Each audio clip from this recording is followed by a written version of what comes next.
আজকে সকাল সকাল ভিডিওটা শুরু করলাম। এখানে উঠে দেখি আম্মা মাংস ভিজায় রাখছে। এখানে মাংস হাতে মাখায়া বসায় দিছে। আর এখানে আমি শৈল মাছ দিয়ে ডাটা দিয়ে রান্না করব, সেই জন্য এই 5 পিস শৈল মাছ আছে, আমি ভেজে নিতেছি। এখানে পটল, আলু আর ডাটা সব মিলাইয়া লইছে আম্মা এটা রান্না করার জন্য। আজকে রান্না করব এই তরকারিটা কষাই নিতেছি, ডাটা, পটল, আলু এটা দিয়ে শোল মাছ দিয়ে রান্না করব। কখন আমি শোল মাছ দিয়ে সবজি রান্না করি নাই, সবসময় বোনাই করছি।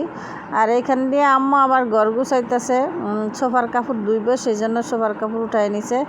আমি আবার সব কিছু করে সোফার টোফা পরিষ্কার করে করে দিলাম। আর এই তো আমার মাছের তরকারি হয়ে গেছে। আজকে পুরাপুরি রেসিপি আপনাদের সাথে শেয়ার করি নাই। এই তো মাংসটা কষাই নিতেছি, মাংস রান্না করতেছি, গরুর মাংস বোনা করতেছি।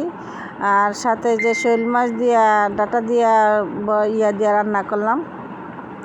এই তো আমার রান্না শেষ, এখন একটু জিরার গুঁড়া দিয়ে নামায় ফেলবো।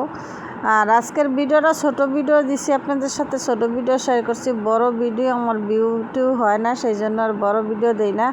আর ইচ্ছা করে না ভিডিও শেয়ার করার জন্য। ফেসবুকে তো আমার একদম লাইক কমেন্ট কিছুই হয় না, ভিউ হয় না। ইউটিউবে ইউটিউবে দেওয়ার চেষ্টা করি, তারপরে ইউটিউবে মোটামুটি হইতেছে, কিন্তু ফেসবুকে আমার একদম হয়ই না, সেই জন্য ফেসবুকে দেই না। এইখানে এই রান্নাটা বসাইলাম আমি।